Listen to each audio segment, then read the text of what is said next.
اختر شیرانی ایک بلا نوش شرابی محبت کا سخنور اور رومان کا تاجور تھا۔ لاہور کے ایک مشہور ہوٹل میں ایک دفعہ چند کمیونسٹ نوجوانوں نے جو بلا کے ذہین تھے، رومانوی شاعر اختر شیرانی سے مختلف موضوعات پر بحث چھیڑ دی۔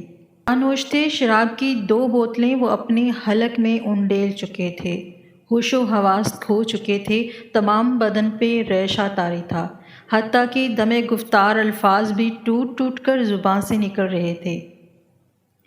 ادھر اختر شیرانی کی انا کا شروع سے ہی یہ عالم تھا کہ اپنے سوا کسی کو مانتے نہیں تھے۔ نہ جانے کیا سوال زیر بحث تھا۔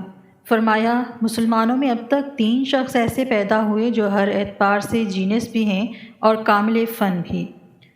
پہلے ابو الفضل، دوسرے اسد اللہ خان غالب، تیسرے ابو الکلام آزاد۔ شاعر وہ شاذ ہی کسی کو مانتے تھے۔ ہم عصر شعراء میں جو واقعی شاعر تھے انہیں بھی اپنے سے کمتر خیال کرتے تھے۔ کمیونسٹ نوجوانوں نے فیض کے بارے میں سوال کیا، طرح دے گئے۔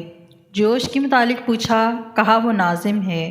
سردار جعفری کا نام لیا تو مسکرا دیے۔ فراق کا ذکر چھیڑا تو ہوں ہاں کر کے چپ ہو گئے۔ ساحر لدھیانوی کی بات کی، سامنے بیٹھا تھا، فرمایا مشق کرنے دو۔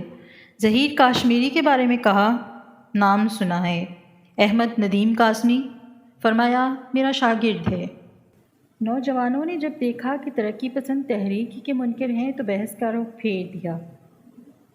کہنے لگے، حضرت فلاں پیغمبر علیہ السلام کے بارے میں کیا خیال ہے؟ آنکھیں مستی میں سرخ ہو رہی تھیں، نشے میں چور تھے، زباں پر قابو نہیں تھا، لیکن چونک کر فرمایا، کیا بکتے ہو؟ ادب و انشا یا شعر و شاعری کی بات کرو۔ اس پر کسی نے فوراً ہی افلاطون کی طرف رخ موڑ دیا کہ اس کے مکالمات کے بارے میں کیا خیال ہے۔ ارسطو اور سقراط کے بارے میں سوال کیا، مگر اس وقت وہ اپنے موڈ میں تھے۔ فرمایا، اجی یہ پوچھو کہ ہم کون ہیں؟ یہ ارسطو، افلاطون یا سقراط آج ہوتے تو ہمارے حلقے میں بیٹھتے۔ ہمیں ان سے کیا غرض کہ ہم ان کے بارے میں رائے دیتے پھریں؟ ان کی لڑکھڑاتی ہوئی آواز سے شے پا کر ایک ظالم کمیونسٹ نے چپتا ہوا سوال کیا، آپ کا حضرت محمد صلی اللہ علیہ وسلم کے بارے میں کیا خیال ہے؟ اللہ اللہ، نشے میں چور ایک شرابی، جیسے کوئی برق تڑپی ہو، بلور کا گلاس اٹھایا اور اس کے سر پہ دے مارا۔ بدبخت، ایک کاسی سے سوال کرتا ہے، ایک روسیا سے پوچھتا ہے، ایک فاسق سے کیا کہلوانا چاہتا ہے؟ غصے میں تمام بدن کانپ رہا تھا۔ اچانک رونا شروع کر دیا، حتیٰ کہ ہچکیاں بن گئیں۔ اس حالت میں تم نے یہ نام کیوں لیا؟ تمہیں جرأت کیسی ہوئی؟ گستاخ، بے ادب، باخدا، دیوانہ باش، با محمد ہوشیار۔ اس شریر سوال پہ توبہ کرو۔ میں تمہارے خبث باطن کو سمجھتا ہوں۔ خود قہر و غضب کی تصویر ہو گئے۔ اس نوجوان کا حال یہ تھا کہ کاٹو تو بدن میں لہو نہیں۔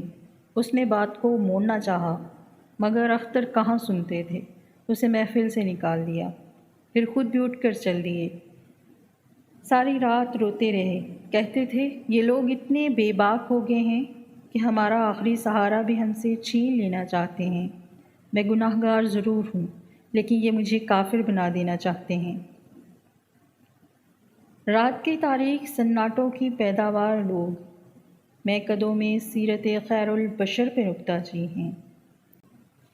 اس قصے کو بیان کرنے کا مقصد صرف یہ تھا کہ ایک شرابی کی نبی آخر الزماں صلی اللہ علیہ وسلم سے محبت کا یہ حال تھا، اور ہم ہوش و حواس میں ہوتے ہوئے بھی خاموش تماشائی کیوں ہیں؟